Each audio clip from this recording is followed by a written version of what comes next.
So late last night, after being alone all day on Saturday on the Sabbath, I walked to the Garden of Gethsemane. And I didn't know really what else to do other than go to where Jesus always took us. And that's where I found John. John and I were praying Psalm 132 for most of the night. We were tired, we were spiritually exhausted, but we just needed to pray and to recite the Psalms that came to our heart and our mind. Came back and found the other disciples. They had all gone to sleep. It was really late. We were hungry.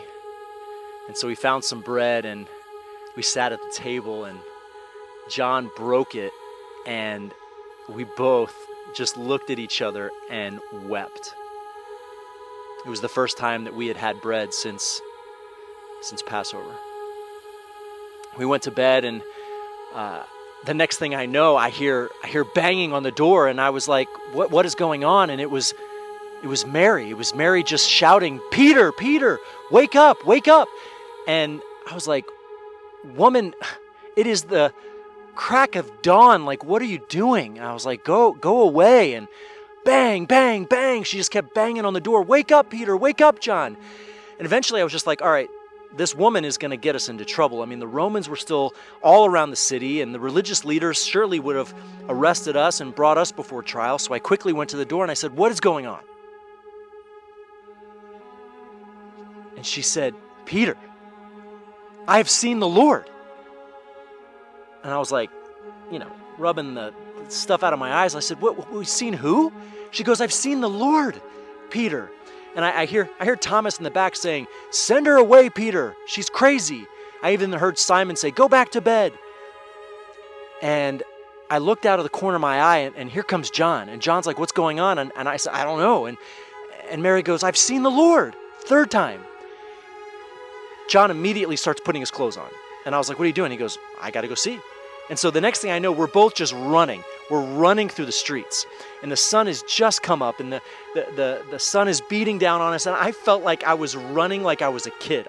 We were skipping and we were running as fast as we could. And I was leading. I was beating John. And we came around this corner, and I felt my hamstring. My hamstring kind of popped, and I stopped.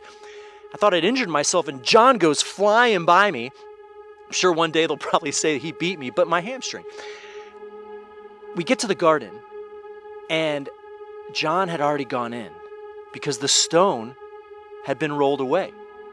And I looked around, and there was no guards anywhere. And where did they go?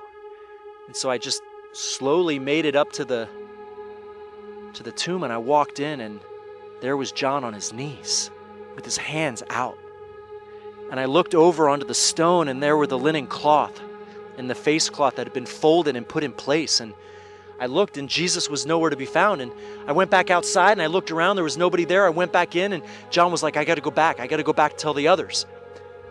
And so I just stood there for what seemed like an hour, marveling. What happened? What happened next is going to be hard to believe. But as I was walking back through the garden, like it had happened every single day for the last 3 years, Jesus walked right in front of me. I fell to my knees. I was like, Rabbi, is it true? And he looked at me and he said, peace be with you, Peter. Go tell the others I'm coming back tonight. I need to go meet some guys on the road to Emmaus. And he was gone. I tried to run, but my hamstring, I quickly got back to the room, and I tried to describe what was going on, but nobody seemed to understand or believe. It was just chaos. So all day we were afraid. We locked the doors. We didn't let anybody in. And that night, just like he had appeared out of nowhere, the doors were locked. Jesus was there and said, peace be with you. John ran to him, embraced him, and I ran up to him. I said, my Lord. And he said, look at my hands. Look at the holes in my feet. It is me. A few of the disciples, Philip fell out of his chair, right? He was scared. They thought it was a ghost. And then he began to tell us that all of this was to fulfill the scriptures. And then he said he was hungry. James ran and got him some broiled fish, and he started to eat it. And I'm telling you the truth, we all just sat there watching him for like 20 minutes eat fish. He was just eating. And then he looked up and he smiled. And he began to tell us all of the things that were supposed to happen.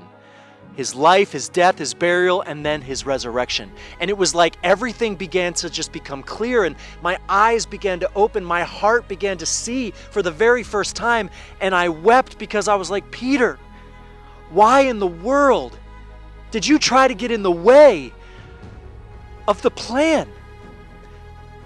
When we were on the road to Caesarea Philippi, and I said, Jesus, you are the Christ, the Messiah, and he said, well done, Peter, because flesh and blood didn't tell you this. He then began to tell us all of the things that he told us again that night. And I said, may it never be, Lord. And he said, get behind me. You don't know what you're talking about. Now I do. He is risen. He's alive. And just like he was there, he was gone again. And we all marveled. Even some just couldn't believe it. And I know that there are going to be hard days ahead, but let me just say something. If Jesus is alive, if Jesus is risen, everything is going to change.